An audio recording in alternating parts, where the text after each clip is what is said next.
My name is Simon Clark. I'm the head of teaching and learning in ACES, which are there any people here who are not from the university at all?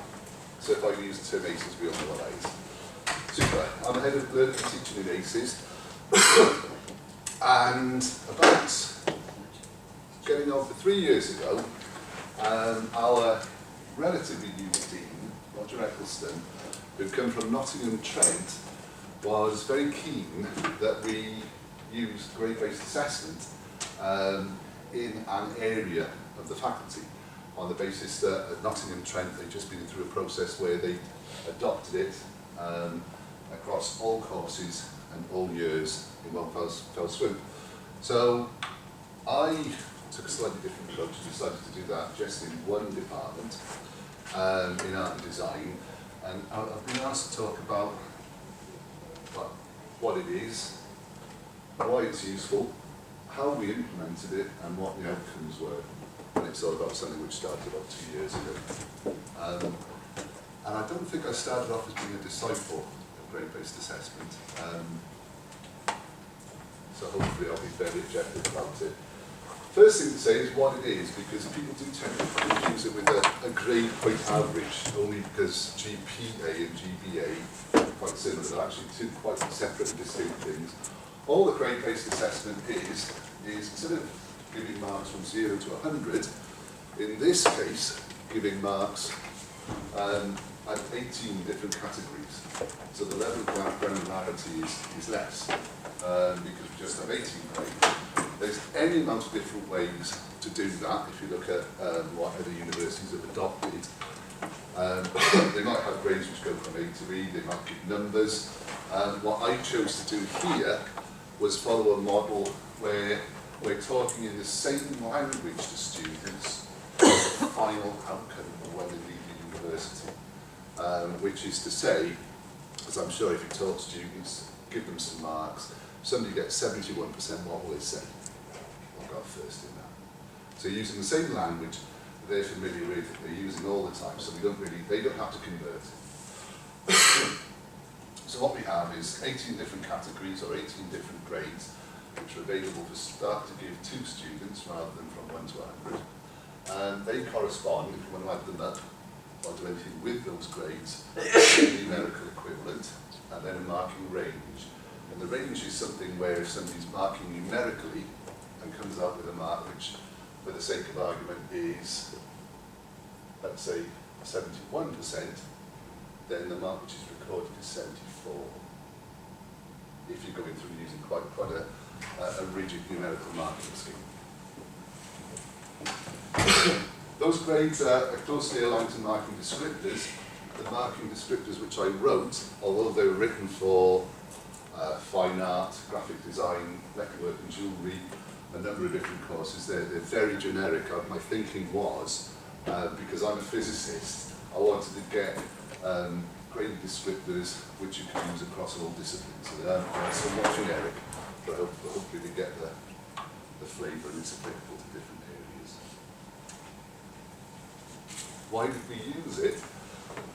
There are some other values or some other benefits which I'm not including here, frankly, because I'm not entirely convinced that they exist.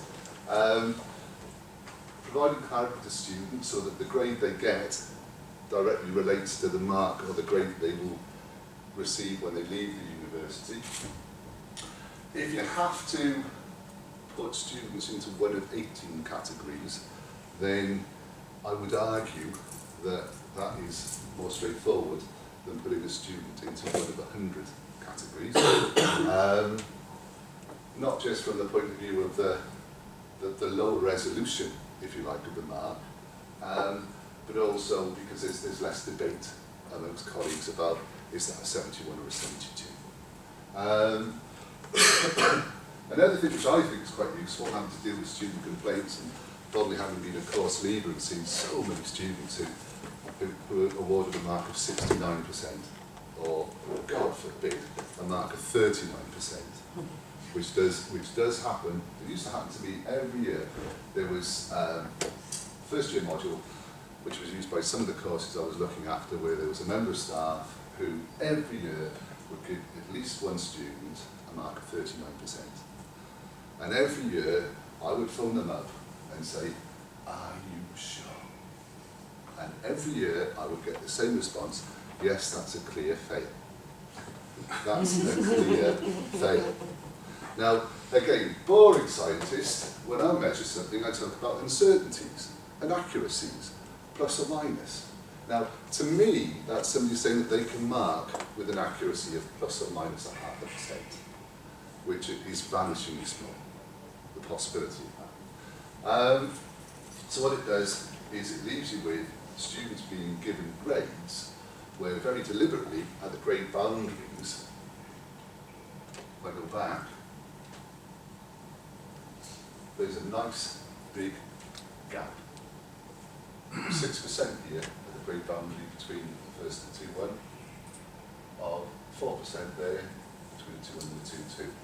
So there's no 69s, there's no 70s. And ultimately that can be the difference in a classification of students in final year. Recognise excellence and poor performance. So having taught and been involved with a number of different courses and a number of different disciplines across a number of different faculties, there is a tendency in some areas to use a far wider spread of marking range available than in others. And there is one course that I saw a couple of years ago, which is in ACs, which I won't name, where there were more than 40 students on the course, and in the final year, everyone got a 2-1. 40 students, everyone got a 2-1. So either we're adding value to all those students at a completely constant level and making them achieve a level which is quite good, but not blissfully good. Or we're not really differentiating between them. And to me, that's quite disappointing. If you're marking ultimately, somebody comes in to study with us for 3 years, and in those 3 years, all the assessments we put them through, and we've only got to decide if you exist in one of 4 boxes. We can't make up our mind and put everybody in one. Something's wrong. Now, in terms of the way that we measure the statistics of performance of students, which is the proportion of students who have a high quality degree, or an alternative that is, the high quality degree is a first or a 2-1. So within the way we measure performance of that course, 100% of the students get a high quality degree. So that goes unnoticed. And yet in reality, it makes me weep, because how many students have we seen who are superb students that don't get it to the level they're getting the first real number they deserve. So what we're looking to do, or what I was trying to do with Ratebased assessment, was recognise excellence, but at the same time not dilute grades, because we're not talking about grade dilution here. So keeping the mean performance of a cohort of students broadly where we think it should be. So not just recognising excellence, but also recognising the weaker student. Differentiation.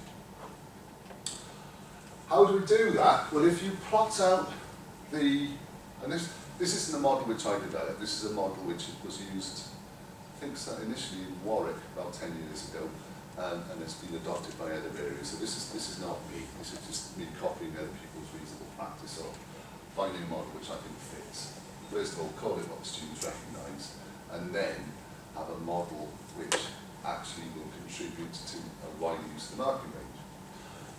And if you plot out the grades against the numerical equivalents awarded, what you see is that there's a region which is between a pass, or well, the sort of the lowest part of a third, and the start of first class degrees, which is linear. And then at the lower levels, the poor performing students and the higher performing students, the gradient increases.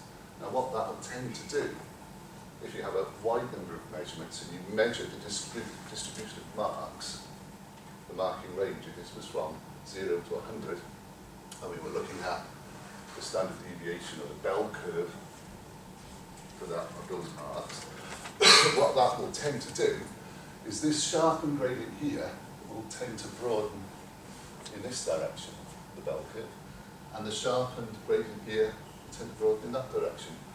I'm using these words very guardedly because I see this mathematician in the room. It's fine. It's got a big scale like mathematicians. Is that all right? That's fine. That's good. Right, so that's what we're after.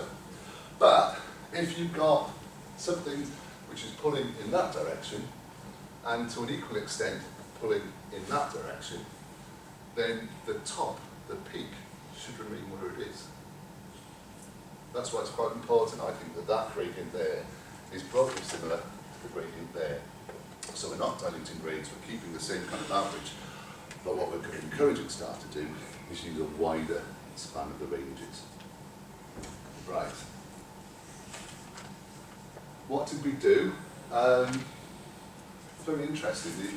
David Nicol referred to this, and it's something that stayed with me. I was vigorously nodding my head because he was talking about adopting any new approach in teaching and learning that in his view it's far more effective if you start with the first years.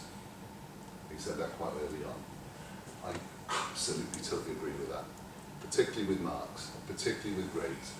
I think the idea, the Nottingham Trent is an example of big banging this across all disciplines and all years. In terms of student satisfaction, it's potentially disastrous because what you're talking about, students, as we all know, see marks as like the bank account.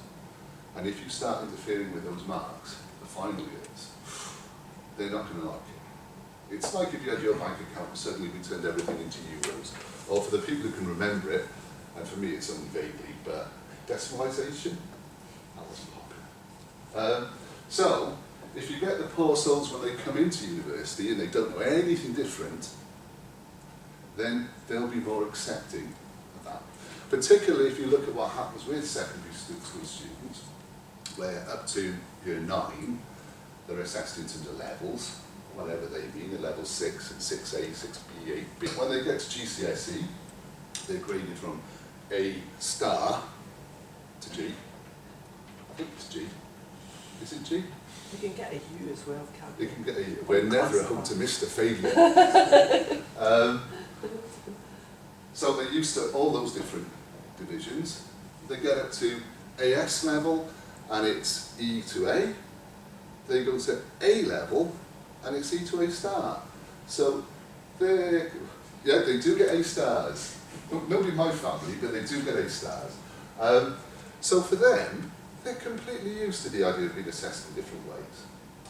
So when we embarked on this, we did communicate what we were doing to the students, but they were all first years. It was an entire department. Everything within that department was assessed in the same way. We did survey in a number of different ways what they thought of it, but you'd sort of expect they'd like it, it's all they know, so I don't think it's particularly meaningful what we do. But yeah, we had some clear communication with the students. We had a video which I'll show in a minute, animation which I'll show in a minute. Written guidance, frequently asked questions. The list of frequently asked questions tended to develop because as these things do, I think you can only tell what the frequently asked questions are when they've been frequently asked. Information on the Blackboard site, briefing an induction from course leaders who were the point of contact for this. And I have to say, in art and design, the people there were fantastic about this, absolutely brilliant, really accepting of a new idea in an innovation, which was a great starting point if you wanted it to work. I'll show you the animation which we produced, which was shown to students and is on our Blackboard sites, for no reason other than it was done by students, and I think it's really nice. At the university, students learn by engaging in many different activities, such as lectures, tutorials, workshops, reading, researching, lab sessions, and studio grids. But how well am I doing? UK universities classify the final degree level into 4 grades: first class, upper second class, lower second class, and third class. At Sheffield Hallam, we're using grade-based assessment. This means that grades given for individual work are based on these classifications. Upon receiving feedback for your module, you will also be given a grade. I have a 2-1. From your feedback, you can understand how you achieved your grade, how to maintain this grade, and how to improve and progress to higher grades. Each general grade is divided into further subgrades. Grade-based assessment helps you to get a clear picture of where you are, and the accompanying feedback tells you what you need to do in order to reach your target grade and perform to your full potential. Feedback is based on the assessment criteria for your module, outlined as a series of goals and learning outcomes, given in the brief you'll receive at the beginning of your module. The advantage of grade-based assessment is that you can easily and consistently see how well you're doing across all the modules you're studying. Sometimes students progress quickly from one grade to another. However, sometimes setbacks are unavoidable. But when setbacks do occur, grade-based assessment helps to offer a clear insight regarding the standard you're currently performing to and what's required of you in order to get back on track. By allowing you to easily and consistently see how well you're doing across all your modules, grade-based assessment helps you to achieve to your full potential during your time at Sheffield Hallam University.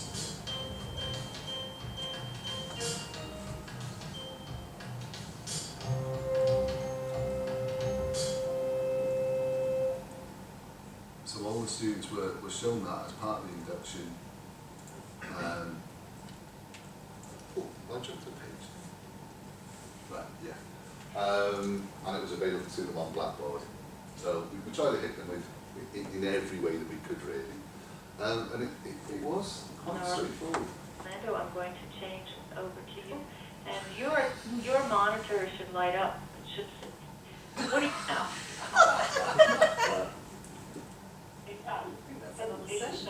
Voice. Of your screen, do you see? It's not stopping, not start swearing.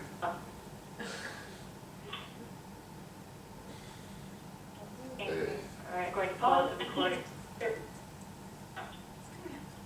Right, I'm going to move over. I'll use it just before it starts to get embarrassing. It's like, you know when you have a baby monitor?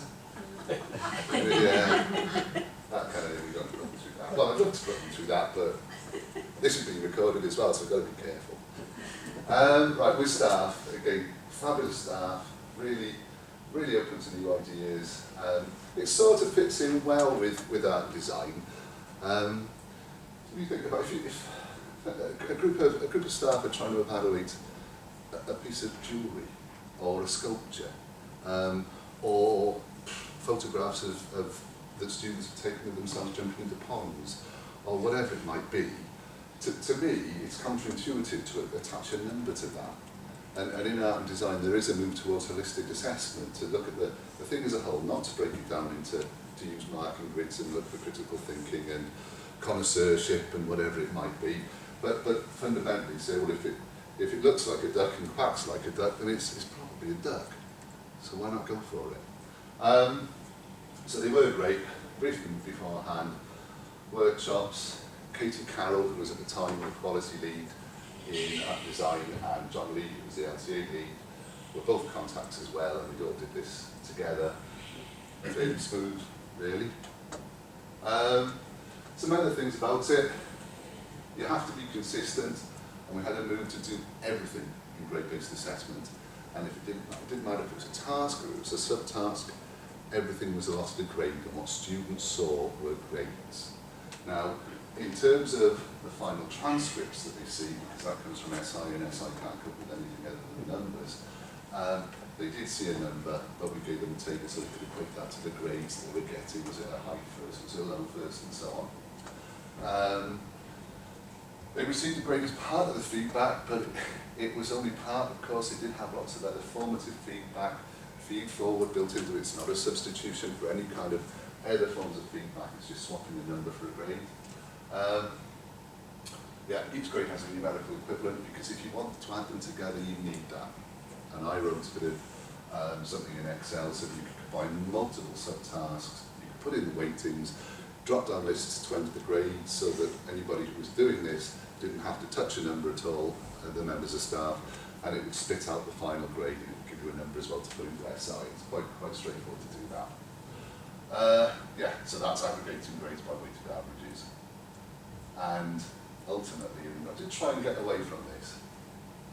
Yes, sorry. No, No, numbers, no, no. but you had this thing where if something was kind of 71, it was a 74. There was, Right. this, Okay. if those numbers are, if this isn't a complete range of numbers, including the 39, Yeah. how does that work when things are combined and added and Okay. averaged? Right. Doesn't some distortion creep in, or how does that? It will to an extent. I'll come to that in a moment. If you look at, right, say you're examining something and you've got different assessment criteria and you're doing it on a grid, and that might be content presentation, connoisseurship, synthesis, analysis, whatever it might be.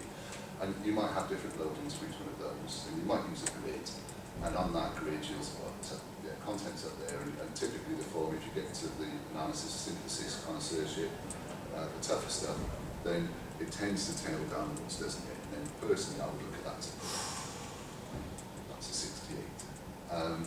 What you can do with this is within one assessment, if you've got different elements you're assessing and you're putting different weightings to them, then instead of marking something on a grid or giving it a number, the staff just gave it a grade. And each category, grade for this, grade for that, grade for that, grade for that, provided that the weightings that you put in there, then it would spit out, or it would actually combine those grades numerically, and then at that point spit out a grade. Now, if you combine the grades numerically, you might have a situation where the numerical combination of those grades is 71, which isn't something, or 70, which doesn't fit in the grade categories.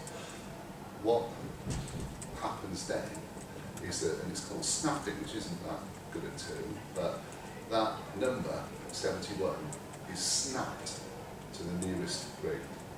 So that 71 would then snap to a low first, which is actually numerically 74%. But Always up this.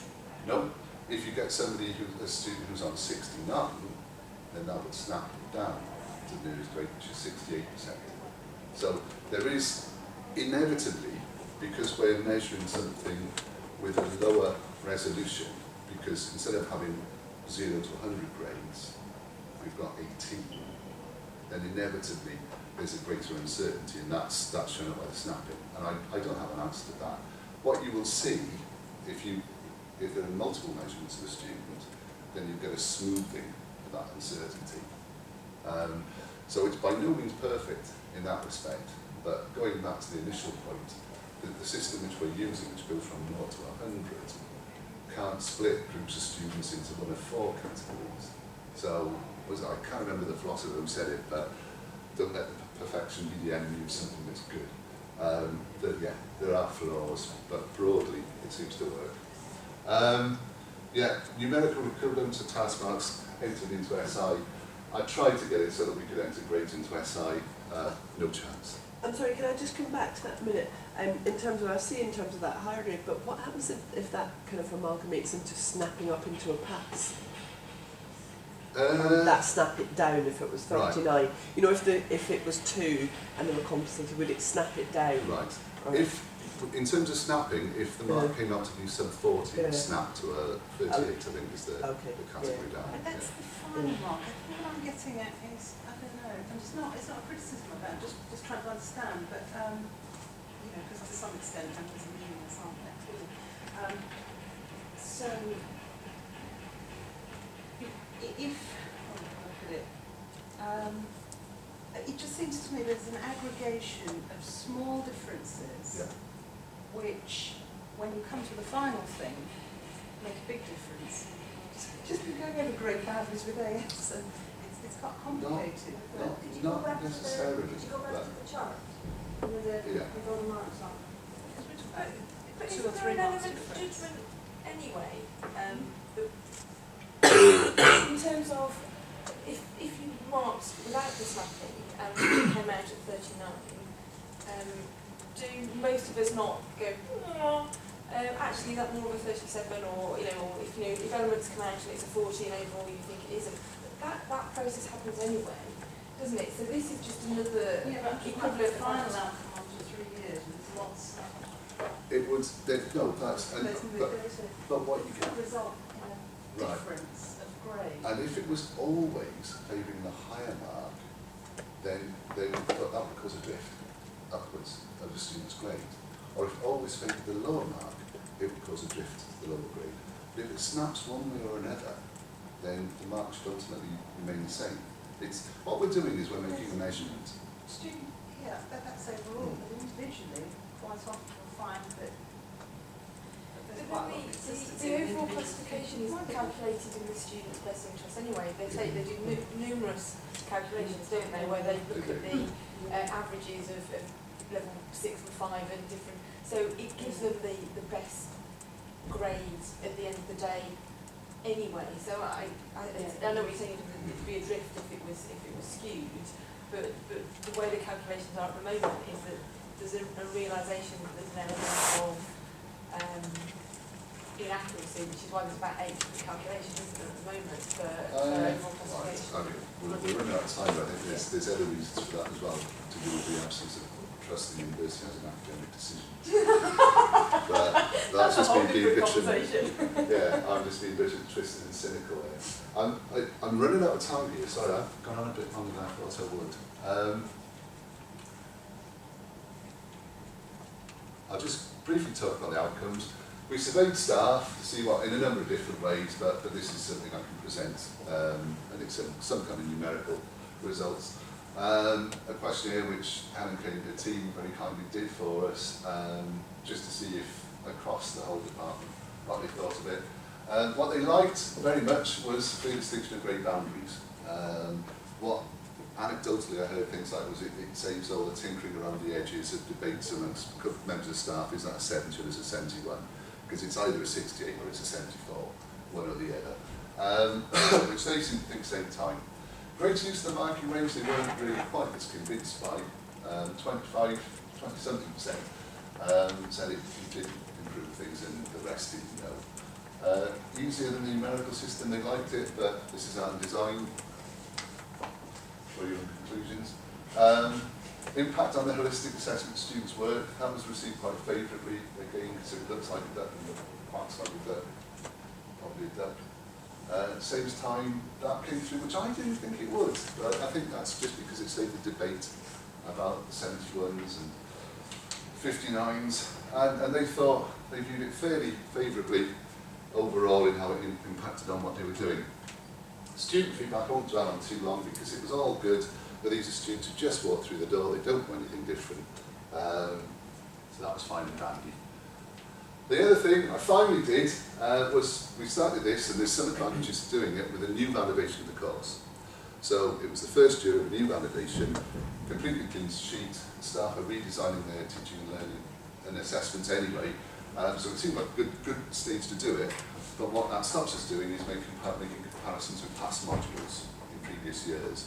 So all I could do, and all I've been able to do up until now, because we're just rolling in the final year, and the whole point is, do we get more firsts and 2-1s, and do we get better discrimination, do we turn around feedback faster, and all of those things, is reflect the Hippocratic Oath, which is a first do no harm, and see if what we were doing was keeping averages at reasonable levels, we were picking out some firsts, and we were picking out some thirds, and that is an analysis of all the level from last year, weighted average of all the modules from art and design at levels 4 and 5 they operated. And if looking at that, you can see that the mean, well, enough examples before now, if you've got a mean for a module which is around about that level, it's the borderline between the first and the 2-1 is the middle of the 4 categories. I'd like it to be higher up, to be honest, but there you go. And we were picking out students with firsts, and we were picking out students with somewhat less than that. Standard deviation is it's an art subject. It'd be nice if it was a little higher, frankly, but for us, that's progress. That is progress, that we're getting to that level of discrimination. Oh, did I point out that? Yeah, okay. Is that all right? Well, we've had a few questions. I know somebody's, I think they're waiting to come in a moment. How's about the marking outside that standard 40 to 70 round? Yeah. Certainly my colleagues all voice, you know, they're comfortable marking between 40 and 70. Yeah. It's a vague idea of 80%. Yep. No. Who's gone to award 100%? So I have. it's I have in the very past. unusual. It's very unusual. I did it once, but it was something where I was really impressed by it, and I couldn't do that myself. And I think that's the level where I couldn't fault it. You know? And I think what students struggle with is they come in and we're telling them we're using a range of marks from 0 to 100, but in reality we're using a range of marks which is from 30 to 80. And I know there are some people, as an example, as a colleague in the business school, who's retired now, but so as a badge of honour, they've never given a mark above 70 pounds. Scientists, I'm on overload on that. That's just, therein lies madness. And students' expectation is, personally, well, give me 75, let's get 25%. What are you doing with that? And we should be able to tell students where that 25% is, I think. So this won't necessarily do that, but I think it's a confidence thing. Getting staff to think marks exist above 80%. God forbid they exist above 90% as well. So I put in, one thing I changed from the Warwick model is they had, I think it was an exceptional first at 90-something%. I put in perfect first at 100% because I think if you're marking and you're equating it to numbers and it's percentages, you've got to go from 0 to 100. That was the only change I made. So Warwick was at 70 grades, we've got 80. Anything else? In the saving time, where did the staff feel that they saved time? Was it in the agreeing marks, or was it in actually the marking process? Do you know what I mean? Was it primary, or was it secondary to the discipline? I honestly can't answer that. Right. Because if I'm thinking, I'm thinking, how can it save time in that initial marking process? The feedback that we got was that it was more around, or that I can recall, because it was just had an online questionnaire with comments at the end. And it was more tinkering around the edges. Now, I took that to be in relation to group marking, which happens quite a lot in art and design, where something isn't, the moderation happens because a team of academics will mark a piece of work. So I honestly can't answer that. No, It could also be a perception of effort. You know, if something's easier, it feels quicker, doesn't it? What I'm saying is it might not be objective, but it felt like it was quicker. I do 2, 5, 8 marking, and I just find it easy. So I have 2, 5, and 8 in my head, and that's it. I don't have any other number in my head. It makes it a lot easier. Because I'm like, is it in the middle? Is it on one side or the other? But I do that anyway in terms of the. Yeah, but I just find that easier. Is it at that level? Is it beyond that level? Or is it? Do you know what I mean? So. But if you struggle with the 53, the 59, which I know some people do, you don't have to worry about that. That will save you time. In some faculties or some departments, marks don't exist in the nines. No. And I don't think they should. And this is another way around that. I've got a question about the first. Say somebody got a good first, like in those 80s, Yes. but only in 1 or 2 modules, and the rest of their modules will say 2 1s. Does that then artificially inflate their degree classification? Well, if they're overall, if you look at the way the degrees are calculated, from the best 5 modules in the final year, if the overall is above 68 or 70% complete, they get a first. But that, to me, seems fair, because they're allowed to be exceptional at one thing and relatively good at others. If they're in a situation where their overall is, say, for the sake of argument, is between 68 and 70%. It would still be on the system with the 3 out of 5. Yeah, that blistering first is still just one of 20 credits, say, of 60 that they need to achieve, if you're using all 20 credit modules, which in art design don't. They tend to have bigger modules. But so no, I'm not sure. Well, as I showed in the graph, you'd expect the distribution to spread out. So I'm not pretending for a moment that you won't get more firsts, because frankly that's the point of doing it. But equally, you will get more thirds, or more 2-2s. And my point is not grade inflation, my point is differentiation between students and giving the people who are really, really good an opportunity to walk out of here with a first, and the ones who've perhaps been less engaged, getting a grade which reflects their ability. Are we okay with that then? Yeah, I'm sorry, I'm way over. Yeah. I don't think it's got in here.